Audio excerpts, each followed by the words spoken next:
Hey y'all, welcome to my channel. If you're returning, welcome back. If you're new, welcome aboard. So we are obviously back with Sir Willow. Yay! It's always a good time to catch up, chat about some Disney and some other theme park stuff. So we've been talking on his channel a little bit about some fun things, guest interactions and breakdowns and all that kind of stuff on his channel. But if you want to hear more about his experiences, we're going to do that here. So I talked a lot on your videos lately. Let's hear some of your very best breakdowns, malfunctions, issues 101. Oh Wait, goodness. did they call it 10? What do they call like 101 at the other parks that you worked at? Depends upon the park. The lingo at all of them is a little bit different. Yeah. I don't remember what it was at Busch. It's been so long. But we would have at Silver Dollar City, it was breakdown by type. Oh, So okay. So you had a lot of stuff to remember there. yeah. We didn't have so much as far as breakdowns. We would have mechanical issues at Disney, usually with the cameras, batteries dying, lens lockups. The thing that would drive us the most nuts, because Wi-Fi was still generally new, we had these PDAs that would, use Wi-Fi to transmit the pictures. You'd hit a dead zone, and all these pictures would back up on the PDA, and it would start. Once you had so much, the PDA would start to overheat. And then as you're booting it back up, you're going, please don't have lost the pictures. Please don't have lost the pictures. Occasionally you get the camera malfunctioning. We rewrote Nikon's manuals because Nikon at the time had said that the cameras we were using could get, I think it was like 100,000 photos. We were putting 500,000 photos on those cameras over the life. Oh my gosh. And Nikon's going, oh, I guess our cameras last a little bit better than we thought they would. That is a testament right there. I'm BRB, gonna go buy a Nikon camera now. Is that what you use now? Do you use a Nikon? I don't use it now. I actually used to use a Nikon. As I've gotten older, I just don't like carrying all the gear. So I go small now. I have a little camcorder and my phone, and it's much easier carrying this little bag versus the backpack with all the stuff. Yeah. So did y'all have extra lenses and stuff that y'all kept on you? You basically had a lens that was assigned to you based on where you were shooting. So if you were, say, at the end of Main Street, close to the train station, you had a 150 to 300 millimeter lens. So you could zoom in real well and get the castle nice and big. Yeah. If you were closer to the castle, you probably had a 55 to 200 millimeter because you didn't need to zoom as much.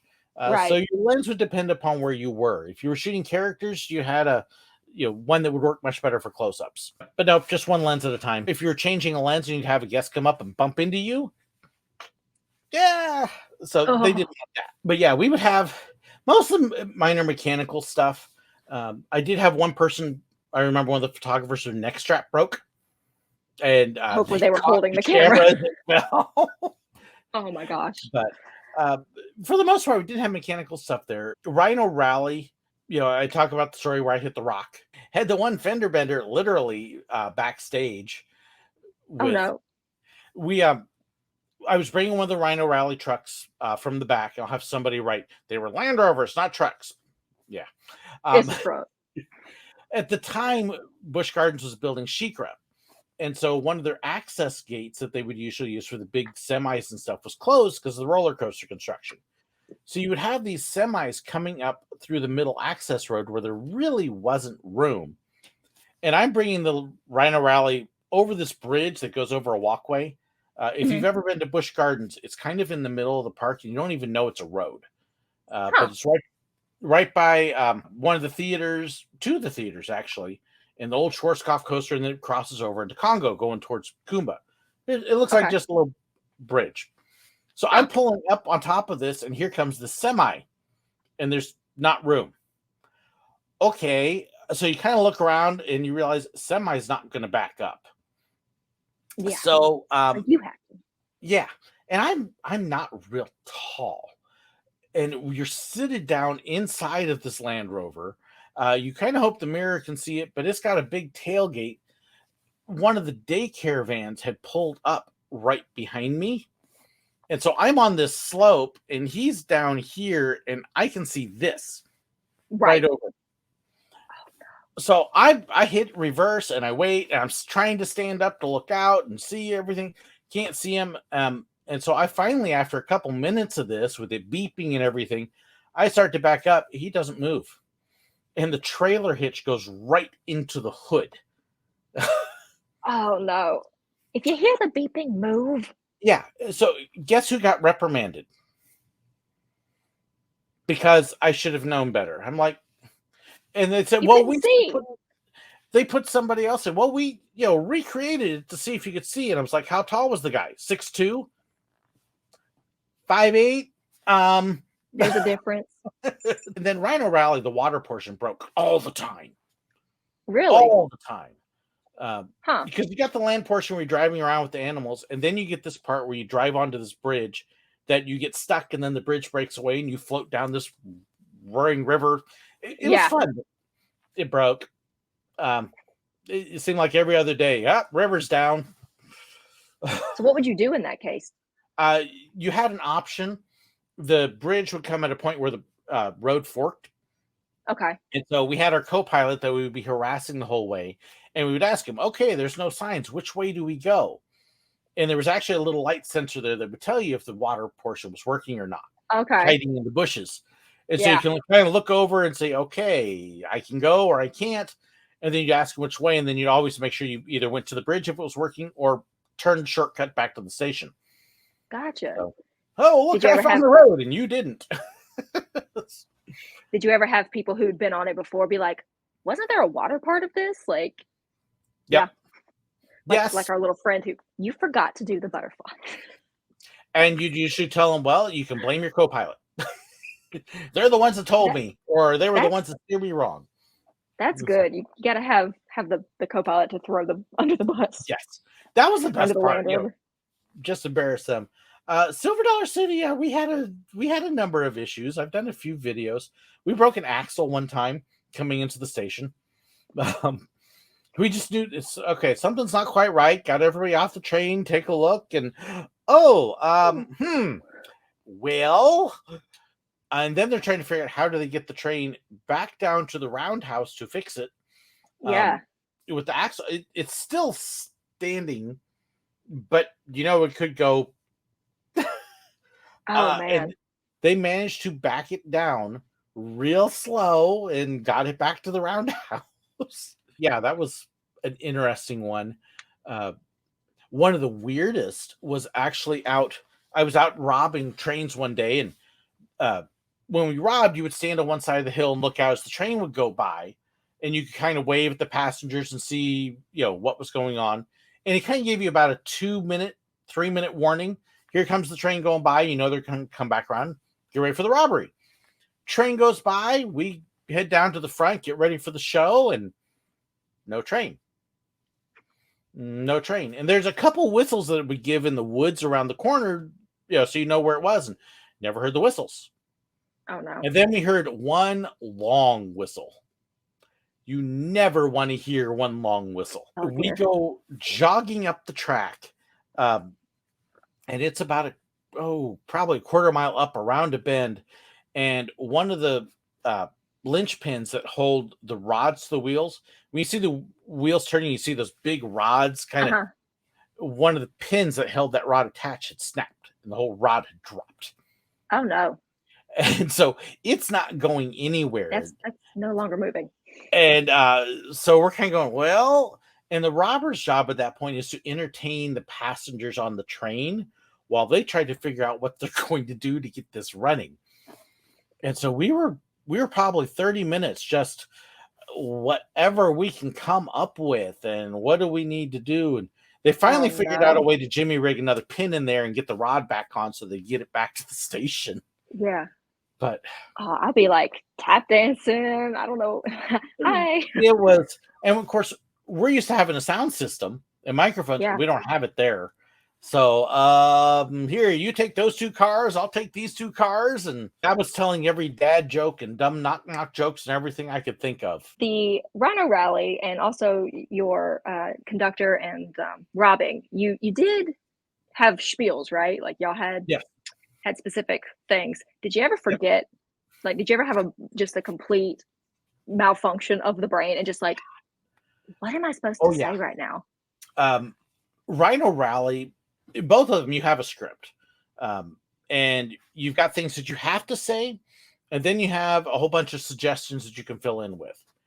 Mm-hmm. Of course, Rhino Rally, you're by yourself with the passengers. And so if you have a blank moment, it's just, and hopefully somebody would say something and would trigger the brain and you start Right. functioning. But yeah, you're just kind of on your own there. And what you could do with Rhino Rally, if you just totally brain froze, is you just drive on to the next spot. And then Okay. hopefully whatever comes next will trigger and you'll go again. At the train, if you went blank as a robber or conductor, you had two other guys there that were going to get you. Okay. And one of the initiation things is when you're still learning the script and you're trying to figure it out, those other guys are like, fresh bait. We're going. And so they would throw out parts that weren't in your script. They'd give you extras you'd never heard of. One of the guys who'd been there forever, his name was Rick, always told people, if you don't behave, I'm going to give you the Wukalar Indians. And it was this whole routine that basically only he was the one who knew it anymore. It also became an ongoing gag that once you knew everything, okay, what can I do that's going to leave them speechless? So the robbers especially, what can we do to stump the conductor? And just leave him going, I think that's one of the most fun things about working at an attraction where you have, a performer. You're a performer, basically. Oh, yeah. Because skippers did the same thing. They would be on the dock loading people into the boat, and their goal was to mess you up as you're like still trying to get people on the boat. That just say something to throw you off or to get the guests all riled up. It's like, really? Did you have to? Yeah. We would tell the guests to do stuff as they'd arrived at the robbery. The standard deal was, as the train pulled up, the conductor would tell the guests, okay, shake your fist, them boys, and call them ugly. Every now and then you'd throw something in, shake your fist and say, hey, cutie. And then the robbers are going, what? I don't know how to respond to that. So we'd have a ball just throwing out stuff. And some of the funniest lines that are in the show were basically attempts by somebody to leave somebody speechless, and it worked and got laughs. And so, hey, let's use that again. One of the lines that still sticks around that a guy named Kevin came up with is after the conductor leaves, Alfie, the older brother, is trying to teach Ralphie, the younger brother, how to rob the train. He looks at him and says, hey, Ralphie, do you remember that talk we had in the cabin last night? And Ralphie goes, oh, yeah, shaking the chickens doesn't make scrambled eggs. It was just one that one of the guys spontaneously threw out there. Just threw it out there. And left Alfie going, what? But it stuck, and the train laughed, and it gets used all the time now. That's how I imagine the sponge joke came to be at Jungle Cruise, because that's not a scripted one, but it's one that most people use at the end. The kids are like sponges. They soak up everything, and they're inexplicably always wet, and the longer you leave them out, the worse they smell. Yep. That's not a scripted joke, but that was one of the few that was not scripted that I used because I thought it was hilarious. But we were constantly trying stuff. The one time that Rick was out there forever. Rick was impossible to stump. And I got him one time and left him speechless. And that was my mark. He pulled up and it was September 19th. As I had taken my cowboy hat, which had a wire frame, and I had bent it into a tricorn hat. Okay. The three-pointed. And it was a black hat. And then I had snuck out a sword, which I was wearing in my belt. And he pulls up and, what's the big idea stopping my train? We stopped your land schooner to warn you. Pirates up around did the whole show in pirate speak, and he's just looking at me like, what? International Talk Like a Pirate Day. Talk Like a Pirate Day. Perfect. I love a crossover. So that's amazing. Had an absolute blast. And the guy that was with me was one who was normally very straight-laced, stayed on the script. We called him our rock because he was always, and I got him going with it. And I think that shocked Rick as much as anything. Wait, not only are you doing it, so is he? I know that there's been some news lately. I saw you mention the Fast Pass Plus and Genie Plus and all that kind of news from the other day. Um, Yeah. can we just take a moment of solidarity? I hated Fast Pass Plus too. I hated it. I Mm-hmm. wanted us to go back to the paper Fast Pass. And when you said that, I was like, I felt vindicated. I felt like I was like, yes, someone else gets it Mm-hmm. because it's absolutely awful. If people want to hear your opinion, definitely go check out his video. Mm-hmm. Good synopsis of the news from the last couple of weeks. But Check out the Funklands yes, documentary on Fast oh, Pass. check out Oh my god. Defunctlands everything. Just Yes. Defunctland is one of my unbelievable. favorite channels, but if you still think Fast Pass is a good system, go watch that documentary. You're being schnookered. Yeah, it's long, but it's worth it. Like Mm-hmm. definitely so much time and effort went into making all of the videos, but that one especially Yeah. was particularly good. Please don't do the book in advance stuff. Don't do it. No, and I feel like I'm pretty good with technology. I'm a millennial. I grew up with it. I still hate it. Mm-hmm. I don't want to spend my entire vacation like refresh, refresh, Yeah. refresh. I know my opinion isn't a popular one, but I'm like, take the Genie Plus, make it unlimited, and jack the price way up. People will still Kind of buy like, it. yeah, kind of like Universal's Express Pass, limit how many. Um, I I love Universal's Express Pass system. It works. It works. If you use it, you're able to get on everything you want. If you don't use it, you're not getting killed by all these people skipping the line ahead of you. Yeah, Yeah, because the fast pass ratios are insane. there's If you don't have a fast pass, Genie Plus, Lightning yeah, Lane, whatever it's called, it's fast pass to me. It's like yeah. Hollywood Studios is always going to be MGM. I can't. I've got a shirt that says it's still MGM. Yeah, see the OG right here. Yes. While we're talking about the way things work, I want to get just a little bit, just a couple minutes. I want to. How do you YouTube? Let's How do talk about how does one YouTube? People ask me, and I feel like I'm not qualified to give this kind of information. Like, I don't what do you need? What do you do? I don't know how What's the? qualified. I actually recently joined a Facebook group for Disney YouTubers, Oh, and okay. somebody had posted a question on there that said, "What do you need to succeed?" And somebody's response was, "Well, you need money to buy all this big equipment and everything." And I went, "Nope." No. When I'm traveling on the road, that's my main phone. The other one's a camcorder, or my main phone. Yeah, that's my camera half the time. Here in the studio, like I said, I'm using a webcam now. It's like a $60 webcam. And then I've got a decent mic that my family bought me for Christmas. But you can be successful on YouTube with this. And that's all you need. It's setting it up right. Something like this will cost you about $20, where it's a little gun deal. I happen to have it, and it turns into a tripod. Huh. It'll hold your phone for you. Set that up on your table. Hey, look, you're ready to go. Setting your background. I saw one guy that wanted to be big on YouTube. He was shooting in his car, and he had the phone angled so you'd see like his chest, and I'm going, nobody wants to watch that. And then have something fun, something you like, something you enjoy. Don't do it to make money, because if your whole goal is making money, you will never make money. Yeah. Do it because you're having fun and it's something you like. And then I tell people, find a niche. You worked at Jungle Cruise. I worked at these parks. There's not a lot of people out there talking about what it's like to work at the parks. Actually, when I started, there was only a couple others, I think, that had done anything like that. I'm trying to remember what his name was. Was it Swazi? He'd done an animated thing about having worked at Disney and did a couple Swoozie. Yeah. Yeah. Adonde. Yeah. Yeah. I loved him. Hysterical stuff, but that was about the only thing remotely like that at the time. Yeah.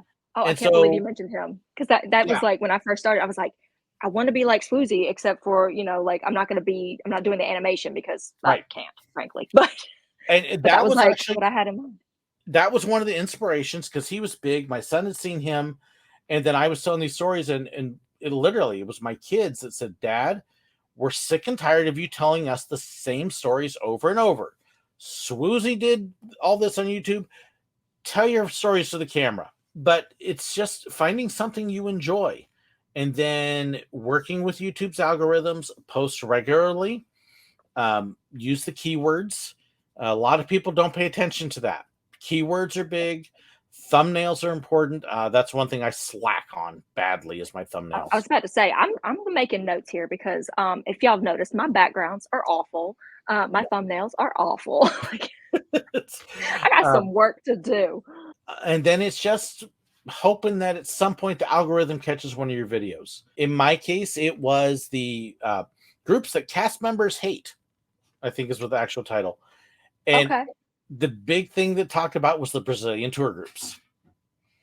And that video, I published it, didn't think much about it. At the time, I had probably 1,500 subscribers, most of them friends of mine from roller coaster community and stuff. So I had gotten the channel monetized. I was like, and that video hit, and it went, and it did 500,000 views in a month. Oh, but it didn't start until like 2 months, a month or two after I had published it. And so I had thought about it. The delay is so funny to me. And then all of a sudden, boom. And I mean, I was getting so many comments, and I love responding to my comments, but I couldn't keep up. I'm like, I could do that full time, or I could actually produce stuff. Make videos. Right. But that one video basically built my channel. It gave me probably 20,000 subs off that one video. That's amazing. And what's good is people say, oh, it's a lot of luck. And like, I would agree that there is some luck involved because you have to get that one scene. But if you don't have good content, those 15 to 20 wouldn't stay around. Right. So you know that you're doing good because people want to still see you. It's not like one and done. So I had my first 1,000 pretty quick, but the growth beyond that was tougher. I'll frequent message boards, Facebook discussions. I'm active on Reddit. It frustrates me a little bit because most of the communities are like, don't post any links to your videos, which I understand because they don't want people spam posting. But there's a lot of times where I'm like, hey, I have a lot to say about this subject. I actually already did. I can't post a link to the video, but look me up on YouTube. There should be like an exception to the rule when it's like, this is easier. Like, just go watch my video. It's already there. Yeah. When people ask me to do something, a specific thing, like the one that I get is, can you tell us like some unpopular things, or tell us, I don't know why people want the negative stuff. They're like, tell us things at Disney that you don't like. And I'm like, okay, let's be real. Rude people and the Country Bear Jamboree. That's my list. And it's not going to change. I'm sorry. They creep me out. You would have laughed. Our last trip we went, and we took another Meaghan with us, a friend of my daughter's, and she had never been to Country Bears. And we've got 5 of us there. 3 of us have this whole show memorized. We managed, because I was on the scooter, they stuck us front row, which means she can't go anywhere. No. If the show starts and she starts looking at us like, are you kidding me? And then Big Al starts, and all of us are going, there was blood on us. And she's just hiding her face.